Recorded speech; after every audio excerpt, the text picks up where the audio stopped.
প্রিয় দর্শক, আসসালামু আলাইকুম। সহি তিরমিজির পঞ্চম খণ্ড, হাদিস নাম্বার 3014, বাংলা অনুবাদ। হুমায়দ ইবনে আব্দুর রহমান ইবনে আউফ রহমতুল্লাহ আলাইহি হইতে বর্ণিত, তিনি বলেন, মারওয়ান ইবনে হাকাম তার দ্বার রক্ষীকে বলল, হে আবু রাফি, ইবনে আব্বাস রাদিয়াল্লাহু তাআলা আনহুর নিকট যাও এবং তাকে বলো যে, লোক তার প্রাপ্তির জন্য খুশি হয় এবং কোনো কাজ না করেও তার জন্য প্রশংসা ও কুড়াইতে চায়, সেই শাস্তিযোগ্য হইলে তো আমরা সকলেই শাস্তিযোগ্য হইব। ইবনে আব্বাস রাদিয়াল্লাহু তাআলা আনহু বলেন, এই আয়াতের সাথে তোমাদের কি সম্পর্ক? এ আয়াত তো ও কিতাবদারির প্রসঙ্গে অবতীর্ণ হয়েছে।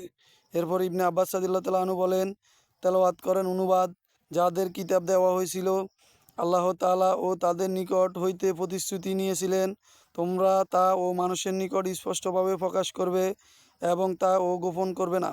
এরপর তারা তা ও আগ্রহ সহকারে তুচ্ছ মূল্যে বিক্রি করে। সুতরাং তারা যা ও ক্রয় করে তা কতর বা নিকৃষ্ট। সূরা আল ইমরান 187 নম্বর আয়াত।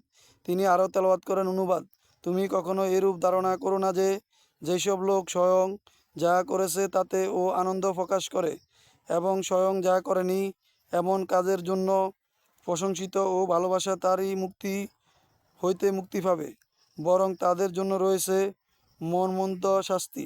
সূরা আল ইমরান 188 নম্বর আয়াত।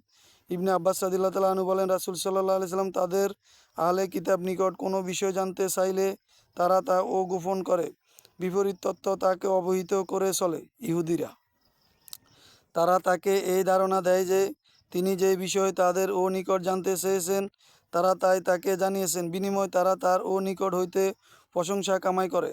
বরং তাদের কিতাব হইতে কোনো তথ্য প্রদানের বিষয়টি তাদের নিকট রাসূল সাল্লাল্লাহু আলাইহি সাল্লামের জানতে চাওয়ার বিষয়টি সত্য গোপন করে তারা আনন্দবোধ করে। হাদিসটি সহিহ বুখারীতে 4568 এবং মুসলিমে হাদিসটি রয়েছে।